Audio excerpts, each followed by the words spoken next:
KPBS On Demand is supported by the National Conflict Resolution Center. Geopolitics, a divisive election year, and strained budgets are all topics that can create tension in the workplace. NCRC can help workplace leaders navigate polarizing issues with the Culture, Communication, and Conflict Certificate. More at ncrconline.com. Good morning, I'm Debbie Cruz. It's Wednesday, March 15th. Judge rules that Uber and Lyft drivers don't qualify for benefits. More on that next. But first, let's do the headlines.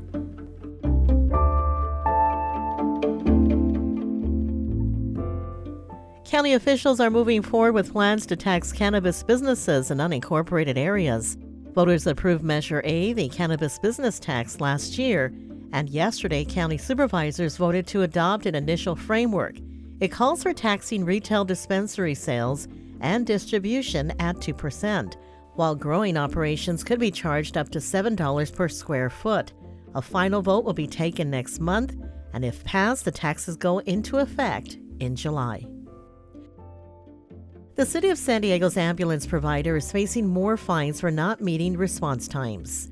Felk has been fined in the past, and the Fire Rescue Department is hitting them with another $1.2 million in penalties. That's for not meeting some response times during the last 3 months of last year. The update is being presented to the City Council's Public Safety Committee today. At the meeting, fire officials will also share more details on their plan to take more control of the city's emergency medical services. It's expected to continue raining off and on throughout the county today. Heavy storms always present a flooding risk for San Diego's low-lying areas like Mission Valley. First responders are reminding residents never to drive through standing water or around road closure signs. The city does have sandbags available at a number of recreation centers, but the actual sand is not included. From KPBS, you're listening to San Diego News Now. Stay with me for more of the local news you need.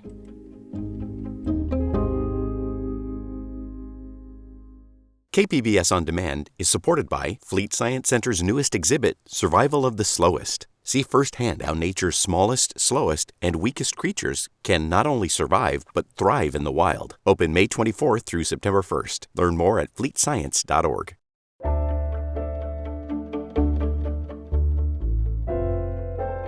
Rideshare companies are celebrating a court ruling that upholds Prop 22.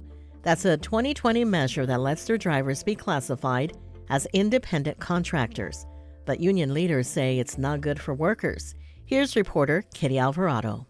Rideshare and delivery companies like Uber and Lyft poured millions into the Prop 22 campaign. They threatened to leave the state if it didn't pass, saying it would be impossible to do business in California. Uber's chief legal officer said the ruling is a victory and they're pleased the court respected the will of the people. Prop 22 was the response to Assembly Bill 5, which required companies to classify rideshare drivers as employees with benefits. We were devastated on behalf of workers throughout California. Former Assemblywoman Lorena Gonzalez Fletcher wrote AB 5, but now she's the leader of the California Labor Federation. She's disappointed with the ruling. The appeals court decided to stand with powerful corporations like Uber and Lyft over the needs of everyday workers. The Service Employees International Union is expected to appeal the ruling to the state Supreme Court. Kitty Alvarado, KPBS News.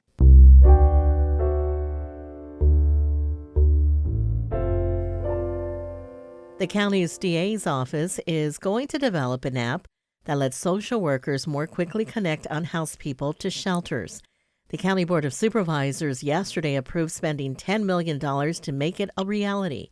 The DA's office says currently there's nothing in place to let social workers know in real time where shelter beds are available.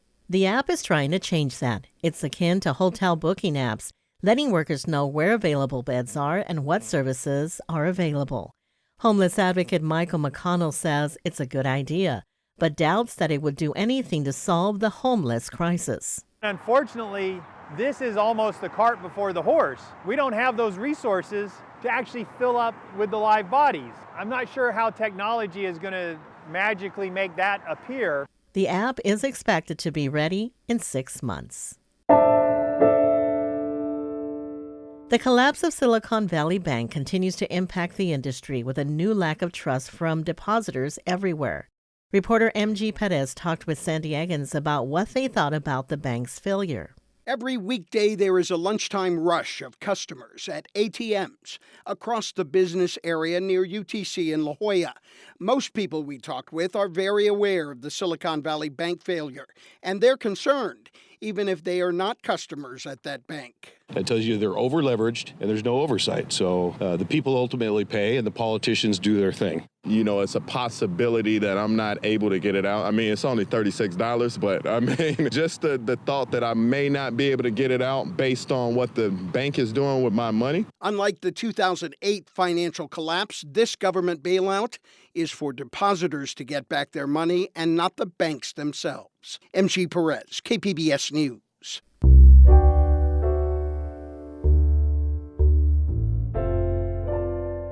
Today, California officials are considering how to best manage the underwater parks strung out along the state's coast.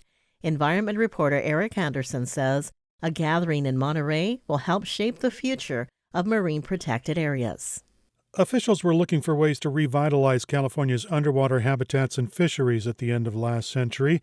Their solution was the 1999 Marine Life Protection Act, which completely or partially protected about 16% of the state's ocean habitats. California Fish and Game Commissioner Samantha Murray says it's an effort that's largely succeeded. We've got proof of concept. We can show that we can be the fourth biggest economy in the world in California, have protective, strong regulations in our ocean, and be successful in doing both. There are 11 marine protected areas along the San Diego coast, scattered between Carlsbad and the international border. A review over the last decade calls the effort successful and will look towards managing the reserves moving forward. Eric Anderson, KPBS News. Coming up, school won't be in session much longer for a North County school that's sitting atop of dangerous ground. How parents are reacting to the closure announcement. We'll have that story next, just after the break.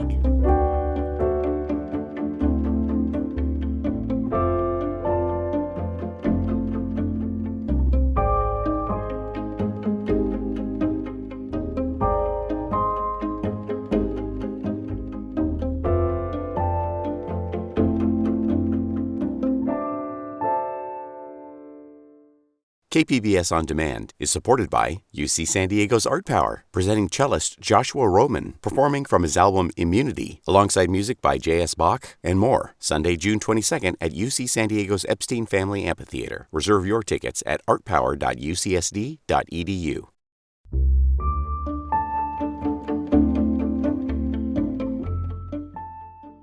Oceanside Unified is closing an elementary school that the district says is literally on dangerous ground. The decision to close Reynolds Elementary came at a special school board meeting Monday night. Parents pleaded to keep the school open, but the board decided otherwise. This was the reaction from parents right after the vote to close the school. You guys are fired!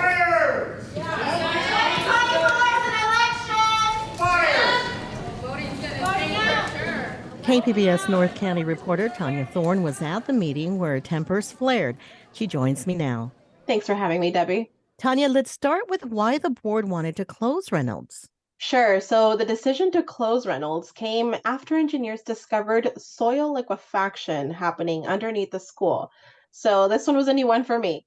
Soil liquefaction is something that happens if an earthquake is to occur.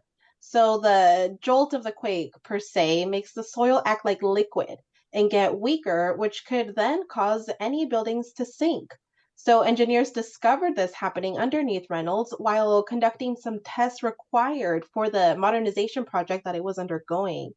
And, parents heard of the news before the full report was released and were very upset. In protest, many parents kept their kids home from school last week and rallied in front of the district offices. That same evening on Friday, the district released the full 176-page report. And now this isn't an easy to read report, right? Lots of terminology and geological terms. So some parents felt that about 3 days' time wasn't enough to make a decision on the closure. Here is a dad named John who was at the meeting last night and said he wanted more time to review the report. There are independent scientists within this community that would like to go through every single last bit of that report.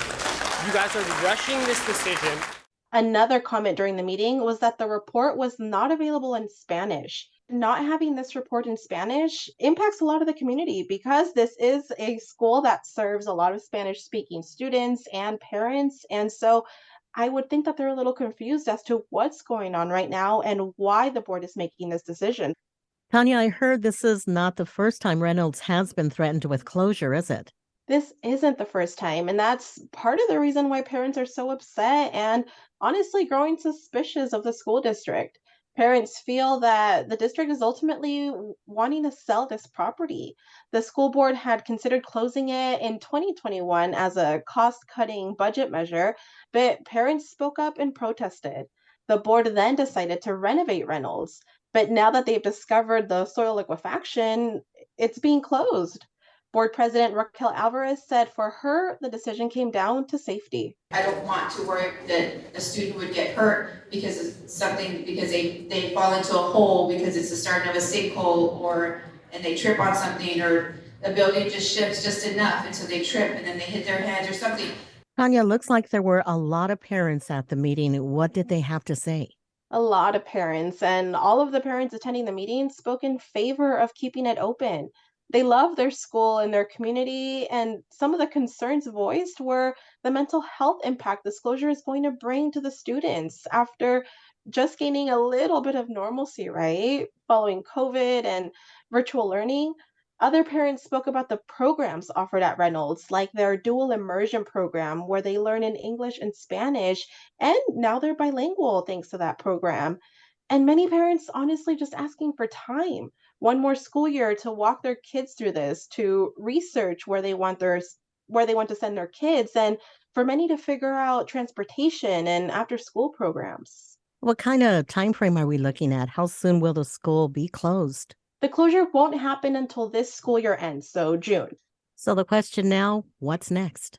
What's next? Well, I don't think anybody really knows, but there is another special board meeting on March 23rd where the board is going to talk about the plans to relocate staff and students and what is next. Tanya, thanks for breaking it all down for us. I've been speaking with reporter Tanya Thorne. Thank you, Debbie. That's it for the podcast today. As always, you can find more San Diego news online at kpbs.org. I'm Debbie Cruz. Thanks for listening and have a great Wednesday.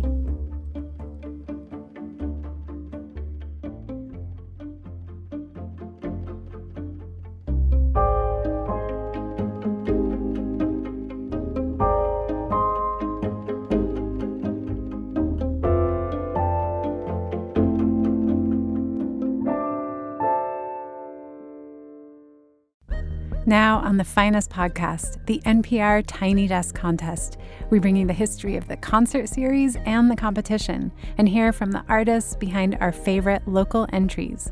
Listen now wherever you get your podcasts.